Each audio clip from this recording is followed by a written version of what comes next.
E no meio deles, com o corpo imundo, o cabelo emaranhado e o nariz precisando ser assoado, Ralph chorava o fim da inocência, as trevas do coração humano e a queda no abismo do amigo sincero e ajuizado chamado Porquinho. Senhor das Moscas é um livro que eu já ouvi falar muito ao longo da minha vida.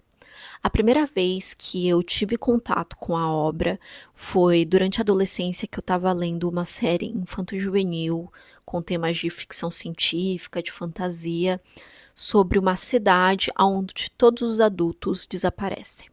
Na verdade, se eu não me engano, todo mundo maior de 16 anos desaparece. Então, nessa cidade ficam só as crianças e os adolescentes. E após esse desaparecimento, eles têm que lidar com uma série de fatores. Então, a tomada de decisões, estabelecer uma liderança, sobrevivência. E aí isso alinha com outros fatores, como o desenvolvimento de poderes e tudo mais.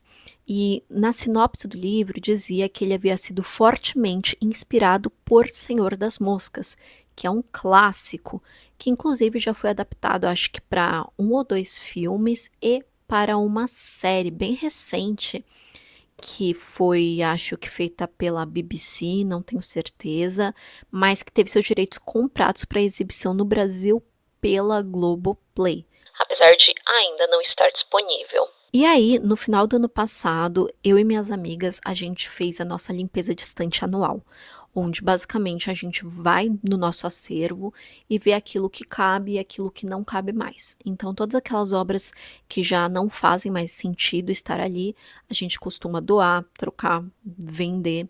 E uma dessas obras foi O Senhor das Moscas, que foi dado a mim pela minha amiga Fernanda junto a outros títulos. E eu sabia então, a única coisa que eu sabia sobre a obra é que devia ter um pouco deste tema de crianças, de ausência de adultos, e também de que era um livro meio polêmico e brutal. Mas eu vou confessar para vocês que eu não estava esperando a montanha russa que foi. Inclusive, eu vou deixar aqui o card do meu vlog literário, que é um vídeo muito mais longo, com spoilers, onde você pode acompanhar o meu dia a dia lendo e relatando os fatos, né, conforme eles vão acontecendo. Então, a história de O Senhor das Moscas é sobre um período da Segunda Guerra Mundial e sobre um bando de crianças e pré-adolescentes que vão desde 4, 5 anos de idade até 12, que por acaso caem em uma ilha deserta. Não é explicado muito claramente como eles vão para lá, mas aparentemente eles estavam em um avião indo para outro lugar. Acontece algo nesse avião e aí eles são arremessados em cápsulas para esta ilha. E o nosso protagonista se chama Ralph. E o Ralph, ele é quase como assim a excelência do herói. Então ele tem 12 anos, é um rapazinho louro e ele é muito carismático, ele tem aquela aura de líder, sabe, que alguns indivíduos têm, um magnetismo. E o Ralph tá lá, tá andando, aí ele encontra um outro rapazinho que tem basicamente a mesma idade, só que é muito diferente. Ele tá acima do peso, ele usa óculos. Enquanto eles estão trocando ali informações e se apresentando, o rapazinho disse assim: Você pode me chamar de qualquer coisa, menos porquinho. e aí ele fala assim: pois bem, é assim que eu vou lhe chamar. Então nós temos o porquinho. E aí eles vão pra praia, né? E lá o Ralph toca uma concha que ele encontra, e ao fazer isso ele convoca todos os outros jovens que estavam por ali, de outras escolas, de diversas idades, que por acaso chegam neste local. E aí eles começam a conversar, a se apresentar, e o Ralph é eleito o líder deles. E agora eles têm então que entender, né, direito qual é a situação, onde eles estão, se eles estão de fato sozinhos e como sobreviver até serem resgatados pelos adultos, porque esse é um fator muito importante. Não há adultos na ilha, há somente eles. E eles precisam então dar um jeito, já que não tem como sair desta ilha, eles precisam aguentar até alguém vir salvá-los. Se você não reparou quando eu mostrei a capa, existem umas gotículas de sangue no livro. E isso tem a ver com os temas abordados nele. O Senhor das Moscas é um livro muito brutal e eu não esperei que fosse ser tão abalada pela leitura dele quanto eu fui. Quando eu comecei a ler, a Fernanda me perguntou como eu estava me sentindo, porque ela falou que enquanto ela lia, ela se sentia muito ansiosa, um sentimento constante de que algo ia dar errado. E eu só fui ter esse sentimento pouco da segunda metade para o final do livro. Então, a primeira metade, a gente ainda está conhecendo muitos personagens principais, sabendo o que eles estão fazendo. A gente conhece o Jack, que ele é quase ele também tem uma personalidade de líder muito parecida com o Ralph, só que só pelo fato dele não ter tocado a concha, ele automaticamente tem um pouquinho abaixo. E o Jack, ele quer, mesmo assim, ter desesperadamente um papel ativo nessa situação. E ele se torna então um caçador. O papel dele é o de conseguir carne para eles, de fazer esse processo da caçada. E existem outros personagens, um deles que se chama Simon.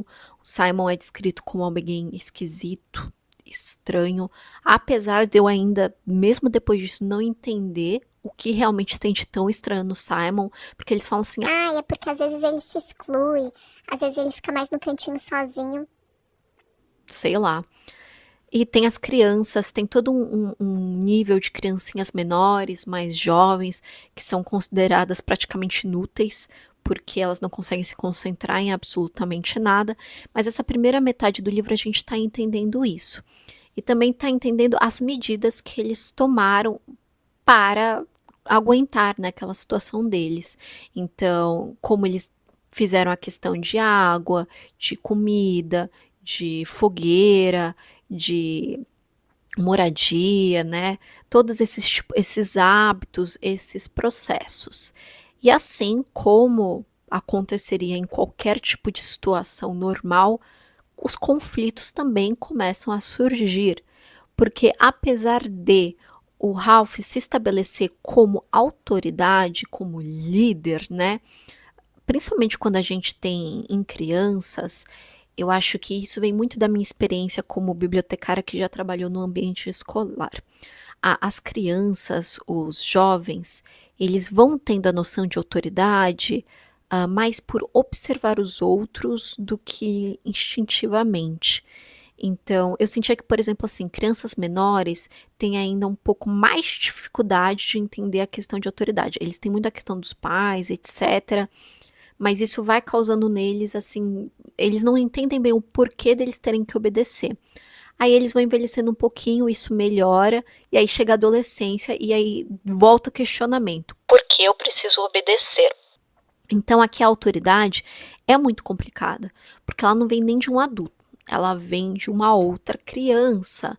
E isso é um pensamento que chega na cabeça deles, né? Por que nós temos que obedecer o Ralph? Ah, mas nós mesmos escolhemos ele como líder. Mas será mesmo que é necessário ter um líder? E o personagem mais interessante da obra para mim é o Porquinho. O Porquinho, ele é quase um contraponto do Ralph e dos outros meninos. Então, enquanto eles têm mais uma questão de tipo de diversão, de brincadeira, a maior parte deles encara toda a questão de sobrevivência como se fosse um grande jogo. Como se aquilo não fosse de verdade, como aquilo não fosse um risco, né? Sabe o que parece? Parece muito quando, por exemplo, sei lá, uma família tá no shopping e a criança some. Eles perdem a criança. E aí todo mundo fica desesperado, todo mundo fica agoniado. Pensa assim, meu Deus, aonde ele foi parar? Só pra depois descobrir que ele tinha, sei lá, atravessado e entrado numa loja de brinquedos e tinha estado o tempo todo lá vendo brinquedos. E aí todo mundo fica puto, fala assim, Meu Deus, como você fez uma coisa dessa? Você não entende o que você fez? não entende. Porque aquela criança, ela não consegue compreender a seriedade dos atos dele, da situação em que ele se colocou, do perigo que ele correu. E aqui é muito similar. Então, esses jovens, eles também não conseguem entender isso. Eles ainda, a maior parte deles pelo menos, não entende esses riscos. Enquanto eles estão nessa brincadeira de sobreviver, de ter um fogo, de ter onde dormir, de ter água, de ter alimentação, como os recursos são muito ricos, a água está muito acessível, a comida, mesmo se eles não caçarem nada, tem muitas frutinhas acessíveis, eles lidam tudo aquilo como se fosse apenas algo assim, vamos lidando, faço se eu quiser, se eu não quiser eu não faço. E o porquinho, ele é quase que a voz da razão, porque ele constantemente chamando os outros de imaturos, apesar de ter a mesma idade que os garotos mais velhos, então 12, 11 anos, ele vê aquilo como obviamente problemático. Ele entende que eles precisam ser resgatados, eles precisam ser retirados dali, eles precisam pensar em uma maneira a sair dali, e ele cria esse laço com o Ralph, né? Mas o próprio Ralph às vezes esquece isso. O próprio Ralph não consegue entender por que eles precisam de fato fazerem isso. E o porquinho tenta sempre voltar e estabelecer isso. A gente precisa ser resgatado. E ele é visto como uma pária pelos outros meninos mais velhos. Por quê? Porque ele é justamente acima do peso, usa óculos, não é forte, é tímido, não possui esse carisma que os outros dois possuem. Então, mesmo que o Simon seja o esquisitão, é o porquinho que é considerado menos, porque ele não consegue também fazer as atividades físicas, então ele é só visto como chato, o que quer dar as ordens, mas que não quer fazer nada. E quando a gente compara isso com, sei lá, os adultos, a gente vê justamente o contrário, né? Porque, em geral, as pessoas que tomam decisões nas nossas sociedades são justamente os caras inteligentes, mas que não são tão físicos, né? E quem faz o trabalho braçal, o trabalho de base na sociedade, é quem é mais forte, é mais atlético. É claro que eu estou generalizando, mas só para tentar me fazer entender. E aí a gente chega para a segunda metade do livro, onde a gente é apresentado pelo Senhor das Moscas. E quem nos apresenta isso é o próprio Simon. A sociedade que eles criaram das crianças começa a rachar eventualmente, justamente porque há uma discordância de opiniões, e a partir disso acontecem eventos que daí só pioram, só pioram, só pioram e cada vez mais. E aí é que a brutalidade entra na obra. E durante o meu vlog eu falei que eu não estava esperando ficar tão chocada assim, porque conforme a brutalidade acontece, ela acontece já nessa segunda metade, ela começa muito, muito suave. E eu achava que a obra, tendo sido publicada em 1954, eu acho que o tema da maldade infantil ainda estava caminhando, ainda era um processo. Então, muitas pessoas falam, muitas ainda hoje acham que as crianças, elas não são más, que elas não podem ser más, que elas de fato são más, foi por uma questão de criação, né, ou uma questão de, sei lá, necessidade. A minha experiência como bibliotecária diz que isso é 90% verdade. Eu acho que a criação impacta sim muito no que é maldade ou não. A grande parte das crianças, elas só imitam o que elas veem em casa. Então, se ela está num ambiente violento, é normal que ela também seja violenta, porque ela está acostumada a lidar com isso. É como ela entende, né? E querendo ou não, nós aprendemos a viver em sociedade observando os outros. Entretanto, aqueles 10% vêm de lares completamente estáveis, não violentos, e mesmo assim conseguem fazer coisas que nos faz questionar isso, que nos faz questionar de maneira genuína se a maldade não é algo que vai além disso, se crianças ainda criadas em ambientes perfeitos não podem ser más. E eu acho que, obviamente, não sou psicanalista, não sou psicóloga, não sou psiquiatra, não sou neurologista, não entendo absolutamente nada disso, mas só de observação, eu acho que sim, há uma margem para isso. Uma exceção, eu acho que sim, mas existe. E o tema da maldade infantil, ele é tratado de diferentes maneiras na ficção, né? Então, se você já viu aquela série de serial killers que eu obviamente não vou lembrar o nome agora, não sei se é Criminal Minds, não tenho certeza, mas eu vou colocar aí. Existe uma cena bem tensa em uma temporada sobre uma criança que ela comete um assassinato eventualmente, né? E na história, na nossa realidade, a gente vê isso acontecendo com frequência. Não é assim tão raro quanto se pensa. E muitas delas vêm de ambientes problemáticos, mas outras nem tanto. E quando a gente traz isso para ficção, isso tratado na telinha, isso tratado em livros, isso tratado por diferentes mídias, ainda é algo, pelo menos em 54, que estava sendo construído. Já haviam algumas obras assim, mas não muitas. Então, o meu pensamento era que o Golding, que é o autor, William Golding, ele talvez tivesse conseguido em O Senhor das Moscas criar esse grande choque com as pessoas que leram seu livro, justamente por falar sobre isso, por falar sobre maldade. A maldade na infância, a maldade infantil, o prazer na dor do outro. Mas conforme foi crescendo, então o meu pensamento era justamente isso. Eu acho que esse livro não vai me abalar tanto, porque eu já tenho isso muito construído, eu já consumi muitas outras obras similares. Então, por consequência, não tem nada nesse livro que pode me chocar. E eu estava errada. Eu estava errada. Porque sim, eu consegui ser chocada, principalmente nos capítulos finais, né? Na questão de que algumas das crianças sofrem alguns dos efeitos disso, e ver também como que eles consideram civilizado, porque isso é abordado também muito nessa obra, o fato deles serem garotos ingleses, né, que sempre foi associado muito ao lord inglês, nossa, o ápice da civilização, entendeu? Do homem dos bons costumes.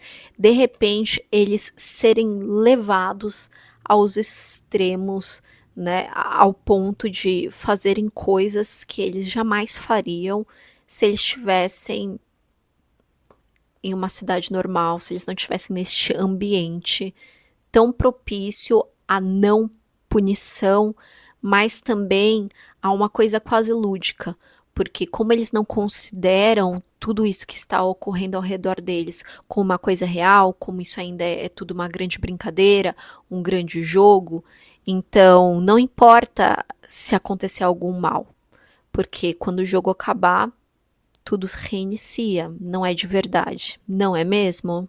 E aqui a gente tem um personagem final incrivelmente polêmico, que é o Roger.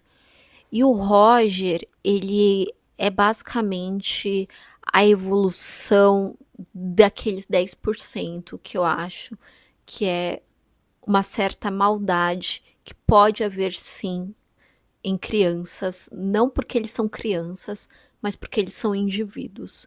O Roger, ele é um personagem que ele começa como alguém caladão, alguém que ele só tá acatando as regras, mas você vê nele quase um instinto meio sádico, inicialmente com cuidado, até ao ponto que ele escala em certos níveis e cai essa barreira, né, do que talvez fosse ainda o certo e o errado.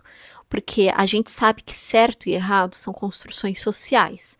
Então, o que é considerado errado em uma sociedade não é errado em outra sociedade. Da mesma forma que o que é considerado certo em uma sociedade não é considerado certo em outra sociedade. São construções.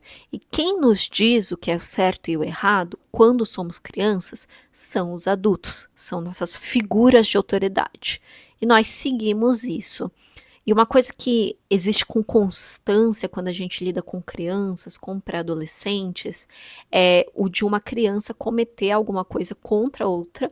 Então, por exemplo, assim, o Joãozinho vai lá e empurra a Mariazinha. E aí a gente chega e fala pro Joãozinho, Joãozinho, você não pode fazer isso. E ele pergunta, por que não?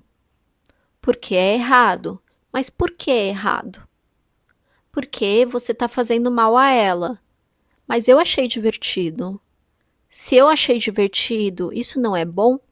E se isso não é bom, então isso não seria certo? E essa divisão do certo e o errado é algo que a gente tem sempre que conversar com eles, porque justamente por eles estarem formando, né, a sua personalidade, a sua identidade, até mesmo o próprio córtex, por causa disso, essa divisão ainda é muito complexa. Não só isso, mas estabelecer também empatia é muito complexo, porque a gente tem que levar isso em conta, né? Alguns estudos apontam de que o cérebro demora alguns anos para se desenvolver, se eu não me engano, até os 21 anos, o cérebro ainda está em desenvolvimento. E é por isso mesmo que esse argumento é levado em conta quando a gente está falando de maioridade em alguns países. Fulano não pode ser considerado maior de idade se ele não atinge certa idade, porque o cérebro dele nem terminou de se desenvolver. Então, como é que a gente vai julgar? E aqui o Roger, ele tá lidando um pouco com isso. Quando a figura de autoridade é retirada dele, quando não tem ninguém para dizer isso para ele, quando o líder dele também é uma criança, ele se vê questionando essas questões do que é certo, do que é errado, considerando os próprios desejos. E isso fica cada vez pior. E cada vez pior, a gente está cada vez em um cenário mais macabro, mais sinistro, mais assustador e que destaca justamente a citação com que eu iniciei o vídeo, as trevas do coração humano. Então, em suma, eu gostei muito de ler O Senhor das Moscas. Eu acho que ele é uma leitura 4 de 5 para mim. Muito, muito, muito boa. Foi algo que realmente me surpreendeu de maneira positiva. Eu não quero falar que foi uma leitura divertida, mas foi uma leitura que me entreteve muito, que me fez pensar em diversos aspectos, inclusive do período que eu trabalhava com crianças, né? E é uma leitura que eu recomendo para você, caso você queira entender mais, aliás, entender é uma palavra muito difícil, né?